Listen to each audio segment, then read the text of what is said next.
Okay, we are going to need to move, all right, we are not going to move fast. We just may cut things short. Why would we expect? I will warn you, we won't move fast today. We are in a very interesting section. I do not want to claim that I know exactly, or shall I say, that I can truly interpret and explain what happens in this next couple of verses. But I'm going to lay out some options. I will tell you which one I prefer, and I will leave it up to you to decide for yourself how you want to take that home. Okay? There is one way that is explained most commonly across Christendom, and it's a good explanation. But then there is another way that is less commonly explained, and it's an interesting idea too. And then there's one that's hardly ever brought up that I think is fascinating. And today, and you know I tend to change my mind from time to time based on my study, but today I kind of like this third one. So I'm going to lay it out for you and let you decide. But we have been talking in Matthew chapter 11. We only got, one and a half verses in last week. And we didn't even talk much about the first verse. So we only talked all day about half of a verse. So we're going to do the other half today. Matthew chapter 11, we are talking about John the Baptist. John the Baptist is in prison. We talked last week about his sentence and why he's in prison. And today we're talking about his question. In chapter 11, verse 2, this is what it says. When John, who was in prison, heard about the deeds of the Messiah, keep that in mind. We'll bring that back up later maybe. Definitely either today or next week. When he heard about the deeds of the Messiah, he sent his disciples to ask him, "Are you the one who is to come, or should we expect someone else?" We're going to spend all day on that probably. Barbara's like, really? No, I didn't. No. No. There's some interesting things to dig out here. We might, if we have time, get into the next little bit because Jesus responds to the question. And I think that response does somehow tie into the validity of why he asked. Okay, so if we can, we'll get to that point. But John is in prison. He's been there for how many years? Almost how many years? 2. We mentioned last week, almost 2 years, we believe. And he has disciples. Remember, he taught that the kingdom was coming and be aware. And so he had gathered a number of disciples around him. And so he had disciples and friends who, as he was in prison, would come to him and tell him, hey, this is what's going on in the world. We're still doing your work, don't worry, but this is what's going on. And there's this fella out here named Jesus, and these are the things that he's doing. And so John says, hey, go ask him this question for me. And the question is, are you the one who is to come, or should we expect someone else? Why would he ask that question? That's what we're going to talk about. Because he wanted to know. I like that. Why do we ask the question? Because we want to know. Didn't have Facebook. Yeah. John had been filled with the Spirit, it says, as an infant. Okay. Jesus even claims he is the last of the Old Testament prophets. John, we mentioned last week, had come to understand that Jesus was, I'm going to say, the Messiah. So why is he now asking this question? The coming one, when he asks, are you the one who is to come? Think that is probably a reference back to Isaiah 42. If you don't have to go there, let me switch over right quick to Isaiah 42, verse 1.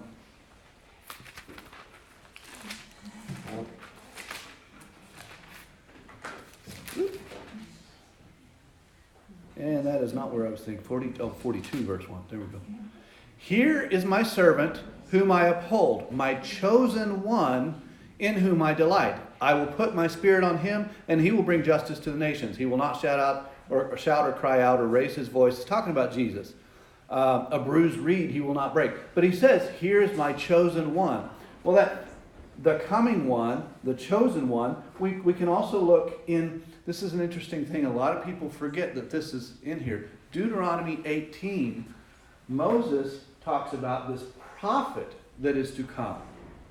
Okay, there is a prophet that's prophesied in Deuteronomy 18. And Moses says, God is going to send someone like me, a prophet like me. Deuteronomy 18, verse 14, the nations you will possess listen to those who practice sorcery, blah, blah, blah. Let's see. As for you, the Lord your God has not permitted you to do so. Why did I start in verse 14? That's what I have written down. The Lord your God will raise up for you a prophet like me from among you, for your fellow Israelites. You must listen to him. For this is what you asked of the Lord your God at Horeb on the day of the assembly, when you said, let us not hear the voice of the Lord or God, nor see this great fire anymore. See, what was going on is God was speaking to Israel. And the Israelites, the people, got scared. When God talks, they got scared. And they said, don't make us listen to this anymore. Moses, you go talk to God on our behalf. Okay, that's what Moses is explaining. See, this happened. You asked me to be the go-between. Well, Moses is now saying there will be another prophet raised up who will be the go-between. Okay? The Lord said to me, what they say is good. I will raise up for them a prophet like you from among their fellow Israelites, and I will put my words in his mouth. He will tell them everything I commanded him. I myself will call to account anyone who does not listen to my words, that the prophet speaks in my name. But a prophet who presumes to speak in my name anything I have not commanded, or a prophet who speaks in the name of other gods, is to be put to death. Here's the deal. We often forget this. They don't. The Israelites knew this, and they kept this in their minds. When John came, they said, are you the Messiah? He says, no. Are you Elijah? He says, no. Well, are you the prophet? This is the prophet that they were asking about. So they didn't forget this. We kind of overlook it. Don't even know it's there sometimes. They didn't forget it. So this is in their head. God is sending a prophet. God is sending a prophet. God is sending. Who's that prophet going to be? Okay. So John is in prison and says, are you the coming one? Messiah, prophet, however we want to. Okay. Or should we expect another? If John, at some point in his life, understood that Jesus was Messiah, why would he ask this question? Yeah, because he baptized him and he saw the dove come down. Right. Now, here's how most people explain it. And I don't want to discount it necessarily, because I like the explanation. And the explanation is a confidence booster for us. The first way that people like to explain this is that John was experiencing a time in his life of doubt. Now, I don't know if I would go so far as to say doubt as maybe just needing a little more verification or support. Yeah, sure. Yeah, we're spell check on board. Think about this. How many devout, solid God followers do you know of, both in the past and today, who have experienced or are experiencing moments or periods of depression, of despondency, of doubt, of question? Let's think about David. Was David a God follower? Man after God's own heart. And yet David wrote a psalm, Psalm 13, It says, how long, Lord, will you forget me forever? Okay? I'm despondent here, God. You have neglected me. I'm still waiting for help. Elijah. Elijah was the prophet of prophets to the Jews. He had just on these prophets of Baal. Remember that? He's up on the mountain and all these Baal prophets are trying to call down fire on, and he's like, yeah, I'm laughing at you guys. Hey, God, can you take care of this? Immediately after that, what happens? Jezebel, a woman, says, I'm going to kill you. And he runs. And he says, I would prefer to die. He says, no one likes you, Lord. I might as well die. Despondency? Depression? Jeremiah. Jeremiah was a prophet during the fall of Jerusalem. Babylonian captivity. Very devout to the Lord. And yet, he over and over and over says, you deceived me, Lord. I'm ridiculed all day long. Everyone mocks me. Cursed by the day I was born. Or cursed be the day I was born. Why did I ever come out of the womb? Well, Job was like that too. Job experienced a little bit of that. And we can think of a lot of people, and this is Old Testament, but there's a lot of people in the New Testament. There's a lot of people in our lives today that we know are strong Christians. But they're going through moments of frustration, moments of doubt, moments of desperation, moments of disappointment. Might it be that John, who is in prison, has been for 2 years, hears about the mighty things Jesus is doing and says, I'm confused. I'm despondent. I'm depressed. I'm in doubt. I need verification that Jesus, you are who it is that I thought you were. Now, I don't believe that John doubted that Jesus was who he thought he was. I think he just needed a little, if we go with this theory, he needed a little more confirmation. Okay? In other words, we might say, Jesus, John is saying, Jesus, I believe you're the Messiah, but help me understand this a little more. Because my understanding of the Messiah was one who would set the captives free. And here I am in prison for 2 years. I've been doing your work. I've been pointing people to you. And here I am in prison. I'm confused. Do I not have it right? Let's go to that. Set the captives free bit. Isaiah 61. Isaiah 61.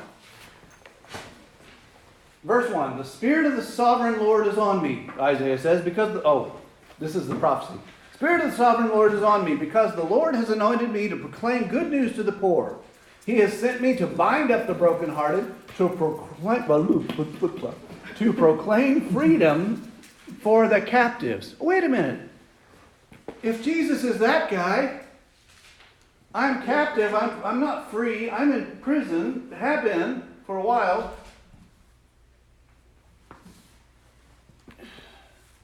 Hey, Jesus, are you the one, or are we still waiting? You get it?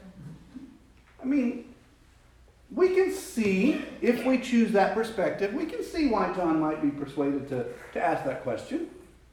Especially if the longer we're in a tough situation, the more that tough situation is all we can see.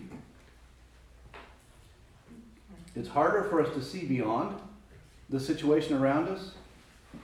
And so 2 years worth, he may be sitting here going, hey, Jesus, they're telling me all sorts of neat things about you doing all these miracles. How about me? How about me? All right, that's one. Oh, another parallel to this. There is a little story, a little ditty in Mark 9. I'm gonna just bring that to light. In Mark 9,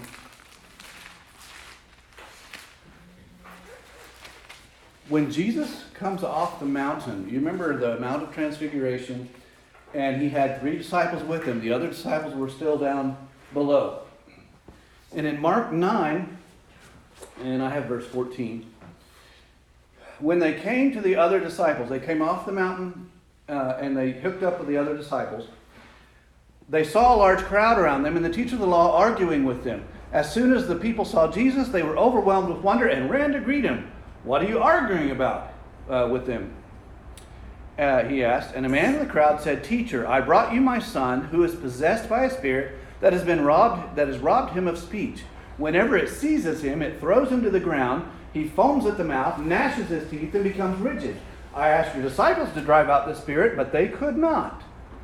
"You unbelieving generation," Jesus replied, "how long shall I stay with you? How long shall I put up with you? Bring the boy to me." So they brought him. When the spirit saw Jesus, it immediately threw the boy into the convulsions. He fell to the ground. He rolled around, foamed at the mouth. Jesus asked the boy's father, "How long has it been like this?" "From childhood," he answered. "It has often thrown him into the fire and water to kill him. But if you can do anything, take pity on us and help us." Notice Jesus' response. "If I can," said Jesus. "Everything is possible for one who believes." And the father says this. Immediately the boy's father exclaimed, "I do believe. Help me overcome my unbelief." There is a point in all of us that we believe. We have faith. We have confidence. But there are moments, even within that confidence, that we question, that we wonder. I don't like using the word doubt because too many times that's exaggerated. But we wonder whether or not maybe our position is significant enough for God to worry about. Or we question whether or not it's the right thing to be asking for. So I bring you here, and there's a whole big study there we aren't going to go into. We skipped a whole bunch. But this man kind of hit it on the head to me. I believe, John might be saying, help me with those moments of unbelief. Help me with those struggles. Okay? Just wanted to bring that out. And I liked the way that's stated. Again, that's a whole other lesson, but I just wanted to bring that out. Number 2, another way that scholars look at John's question is that he has absolutely no doubt about his role, his position, Jesus' position. He is not in doubt at all. He is merely asking a question. You know how a lawyer in a courtroom will ask a question to lead the witness or to lead the jury into thinking something? He is asking a question to lead his disciples to a commitment in Jesus. Okay? So one rationale for the question John makes is that he is motivating his disciples to go to Jesus, to learn from him, and to recognize, this is what John was talking about. This is what John meant. So he is still engaged in leading people to Jesus. That's option 2. We do not know how many of John's disciples had already started following Jesus. We do know of at least 2. Okay? We know of at least 2 because John, not John the Baptist, John the Apostle tells us about it. In John chapter 1, he says, there was one of those people, actually 2 of those people who were following John that heard John say, there is the Messiah. There is the one who I was talking about. And they go, whoop, and they run after Jesus. And one of those is named. One of those is named Andrew, the Apostle Andrew. The other one is not named. A lot of people think it might have been John. John is really good about not naming himself in his gospel. But usually when he talks about himself, he talks about the apostle whom Jesus loved, or the disciple whom Jesus loved. Here he doesn't say anything, so we don't know if it was John or not. But Andrew was with another person. They were followers or disciples of John. John says, there's the one I was talking about, and they went off and chased Jesus. We don't know how many others also became disciples of Jesus. Could have been a lot. Could have been very few. We do know that there was potentially some contention between disciples of John and disciples of Jesus. If we were to go to Matthew chapter 9, and we've already covered Matthew 9, remember? But Matthew chapter 9, it says in verse 14, John's disciples came and asked him, how is it that we and the Pharisees fast often, but your disciples do not fast? You see, John was very ascetic, and he was very devout to the religious traditions. And so he fasted often. And he probably fasted more than the religious traditions because of his purposing. And he was portraying himself as a prophet of God. Prophets of God tended to fast a lot. Okay? So his disciples would have likely emulated that. And so his disciples go to Jesus and Jesus' disciples and say, hey, what's up? We fast, you don't. So there was some noticeable separation between John's disciples and Jesus' disciples.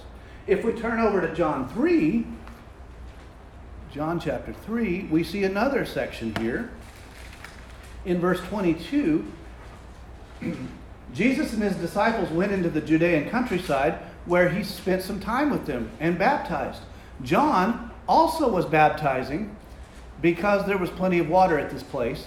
And people were coming and being baptized. Now this is before John was put in prison. That's parenthetical there in verse 24. Before John was put in prison, an argument developed between some of John's disciples and a certain Jew over a matter of ceremonial washing. They came to John and said, Rabbi, that man who was with you on the other side of Jordan, who is that man? Jesus. Okay? That man who was with you on the other side of Jordan, the one you testified about, look, he's baptizing and everyone's going to him.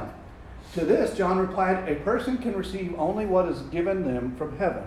You yourselves can testify that I said, I am not the Messiah, but am sent ahead of him. The bride belongs to the bridegroom. The friend who attends the bridegroom waits and listens for him, and is full of joy when he hears the bridegroom's voice. That joy is mine, and it is now complete. So, John's disciples saw Jesus and his disciples baptize him, and they said, hey, that's not fair. You're competing with us. And they run to John, and John says, no. Not competing. I should be less, he should grow. So we do know there has been some contention between the two groups. We don't know how many of John's disciples decided to follow Jesus because of John's teaching. Okay? John was constantly pointing to Jesus. So how many of his own disciples did the Andrew thing and said, okay, I'll go follow Jesus? We don't know. But there is a theory, there is a thought that John is asking this question not because he needs to know, but because his disciples need to know. And so he is trying to get them one last time, a last-ditch effort, get them to see Jesus as who he is. He was sent to prepare the way for Jesus. He was. He was sent to prepare the way. He said that early. He constantly said that. Yes, absolutely. So, we know John had disciples clear into Acts. Okay, there were people, John's disciples, that were preaching the baptism of John all the way into Acts. Apollos was one of those, potentially. Okay. We also know that there still exists today a small group of people who claim to be disciples of John. Today. Okay. Right. Odd, isn't it? So, was this happening? Possibly. The last thing, and you're not going to hear this very often, and the reason for that is there is considerable debate among scholars when this is even brought up in the first place. there is debate about its timing.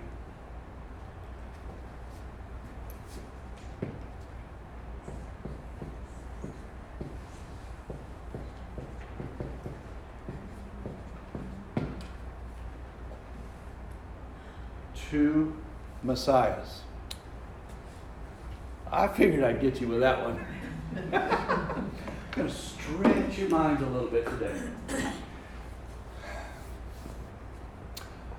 Many scholars claim that this thought, this idea, started later in the 2nd or even 3rd century. But there is some evidence that the idea was being discussed in the 1st century in the times of the temple, before 70 AD, before the temple was destroyed. Okay. Whether or not it was in 30 AD 30, or not, we can't pinpoint. But there is an argument that says this might have been under discussion earlier. Let me take you to a couple of things. Do you remember that group we called the Essenes? The Essenes were the ones who were responsible for what we know as the Dead Sea Scrolls, the Qumran Scrolls. We have discovered, and it's really been only recently that this was released, but we have discovered that some of the Essenes had an idea of more than one Messiah. Now, they understood also this prophet, but then they had what they called the Messiah of Aaron. And then they had Messiah of Israel. And some of that may come from Jeremiah 33. In Jeremiah 33, verse 17 and 18, it's claimed that there will never cease to be a son of David on the throne. We've heard that before, right? Never cease to be a son of David on the throne. We believe that that's Jesus, son of David. It also says there will never cease to be a priest. Let me flip over to that. Jeremiah, did I even mark it? I think I might have. I did. For this is what the Lord says, David will never fail to have a man to sit on the throne of Israel. Verse 18, nor will the Levitical priests ever fail to have a man to sit before me continually to offer burnt offerings, to burn grain offerings, and to present sacrifices. So it may be that they're getting that from here. That they'll never fail to have a king, they'll never fail to have a priest. So we have a Messiah of Aaron, and we have a Messiah of David, or Israel. Some of the scrolls talk about the Messiahs in plural. Some of the scrolls talk about the Messiah being the one man who fulfills both roles. Make sense? Okay? In fact, that's kind of how we see Jesus, right? Jesus is both king and priest, anointed. But some of those scrolls talk about them being very distinctly two different Messiahs. There is a scroll called the Manual of Discipline, one of these Qumran scrolls. And it says, as for the men of holiness who walk in perfection, they shall depart from none of the counsels of the law to walk in the stubbornness of their hearts, but be ruled by the primitive precepts in which the men of the community were first introduced or instructed, until there shall come the prophet, remember the prophet, Deuteronomy, until there shall come the prophet and the Messiahs of Aaron and Israel. Okay, that's what the actual text says. Now, given different translations, because this is Greek and different people translate differently out of the Greek. So, this is the Qumran scrolls, and those Qumran scrolls date back at least to the 1st century, AD 1st century, but also, if you go further back, into BC. So we know at some time there was some discussion among some people about potentially more than one Messiah for some reason. Now let's go over to general Israel. The Essenes were they separated themselves off independently. General Israel sometimes thought they were weirdos. Okay, they do their own little thing over there, and we're just going to let them be. Okay, so general Israel might have had similar discussions as early as Jesus' ministry. Because we have evidence, and they will even say today, there is the idea of the Messiah, ben Joseph, and the Mashiach ben David. Messiah of Joseph, Messiah of David. Son of Joseph, son of David. The Joseph part comes from Obadiah. There's a little bit in Obadiah that talks about Israel and Joseph conquering Edom. And Edom was this picture in Israel's mind of all non-Jews. Okay? And so they have this idea of Messiah ben Joseph and then a Messiah ben David. When that theory or that thought occurred, we don't know. Okay? There is some rationale that it occurred earlier. Okay? Having said that, why on earth would they see this? Why would they think this? How many of the Old Testament passages talk about the Messiah must be a suffering servant? The Messiah must die. The Messiah must undergo punishment or be disfigured. And the kind of ideological person that the Israelites in the first century weren't looking for. Remember that? What kind of Messiah were they looking for in the New Testament? King. A king. A conquering, victorious king. Well, how can a conquering, victorious king also be one who died? Also be one who's disfigured? Also be one who's persecuted? They're looking at this going, I don't understand. We've got this described as someone sent from God who's going to undergo all of this suffering as a servant. And yet we also have this idea from God that someone's going to be sent to be the conquering king, victorious forever. What do we do with that? Some of them, there's two Messiahs. This Messiah is going to come first. The suffering servant is going to come first. He's going to do what he needs to do depending on the condition of Israel. Okay. And if Israel is in good, godly shape, this one may not have to undergo all of that bad stuff. But if it is in bad, godly shape, this one is the one who's basically taking the penalties of Israel. Once that is done, that will be followed by another Messiah who's the conquering king. Got to cleanse the sins before we can be the conquering heroes. So there is question even there as to, well, is that one person? Undergoes this, the penalty for sin, and then comes back around and reigns victorious? Or is that two? Some of the Jewish theories are that they're two distinctly different things. And Mashiach ben Joseph will be we're going to call it sub-ruler in the realm or the reign of Mashiach ben David. Okay? I know, it's like, wait, this is still a little bit more than I was ready to hear today. Now, if it's possible, and I am saying if, because I can't lick and stick this one. But if it's possible to think that that discussion was being made at this time, what if we overlay John's question on top of that theory? Jesus, are you the coming one, or are we still waiting for that second Messiah?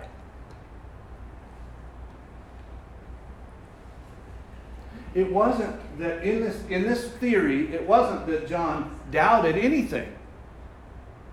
He still firmly believed that Jesus was sent by God. His question may have been, are you this one? Or are you this one? Or he may have been saying neither of those. Jesus, is this theory valid? You know, Jesus, there's this strange discussion going on right now about these two Messiahs. Can you validate that theory? So it may not have been about his spiritual condition at all. Could have been, but it may not have been. I just want to get that in there for you to think through. I like that. I can't confidently stand on it, but I like that because I have a hard time with this one, this doubt or verification. Here's another reason why. How did Jesus respond to John? Told everybody about him being a prophet. Okay, well, yes, he did. He did say John was the prophet. Yes. So John was a prophet. He was vested with the Spirit. He would have already known. So the question itself seems a little awkward, a little weird. But he also responded. He said, go tell John this. And he listed the miracles that had been happening. Now, wait a minute. When we started today, we said, John, who was in prison, heard about the deeds of the Messiah. Now, if he had already heard that Jesus had been doing these things, would Jesus say, go tell him these things are happening, be enough of an influence to change his mind? Oh, well, Jesus said they were happening, so that makes more sense. That makes them true. Yeah, right. It gives validity to them. I struggle with that. I do. I really do. Well, wouldn't it have been confirmed to John who Jesus was when he baptized him? Yes, John says that, in fact. John says, I didn't really know until this happened. And the Spirit came on him like a dove. And God told me, when that happens, that's the one. John says that in John chapter 1. God told me when that happens, that's the one. And that happened. And so he says, I didn't know until that time. And by golly, I know now that that's it. So He's been in prison for 2 years. That maybe he thinks they're not talking about the same. It's very possible. It's very possible. Having been in the situation for 2 years, you start to question. You start to wonder. And was I right? Well, What- are they talking about Are they the same saying the person? real thing? Yeah, right. Yeah, is he the one they're talking about? Or are they telling me the truth? He didn't visually see him, and he didn't recognize Right, him. right. So it's possible. Absolutely possible. We'll talk about this next week because I'm about to close out. But we'll talk about it next week. We'll talk about Jesus' response. And to be honest, this whole chapter ties together really well. And hopefully I'll have my head on straight and I'll be able to help you see how it ties together next week.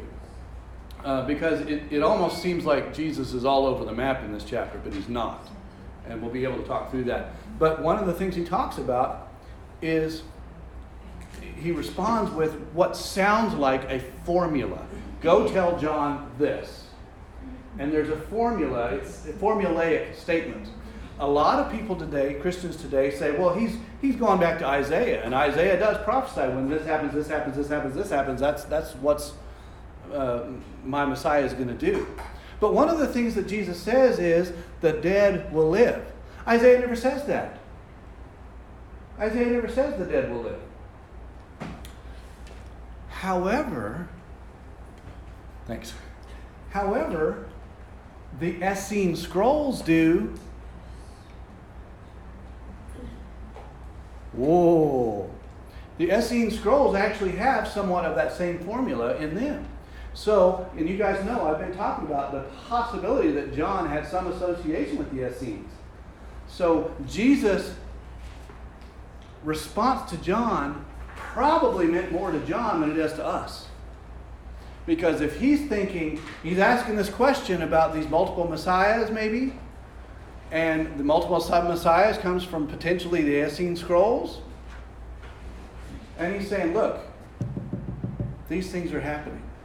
And your scrolls say this, this, this, this, this. You can be confident that I'm the one. We'll revisit that next week, okay? Because I don't want to brush over that too much. But I want to lay out that possibility for you. One of my things is not to tell you how it is, but to lay out opportunities for you to learn. So I want you to think through it, do your own study, open the door. I know when I said something about two messiahs, everyone looks at me like, what? So now that you know, you can kind of chase that rabbit on your own and see. Okay? Let's pray, and then we'll pick this up next week.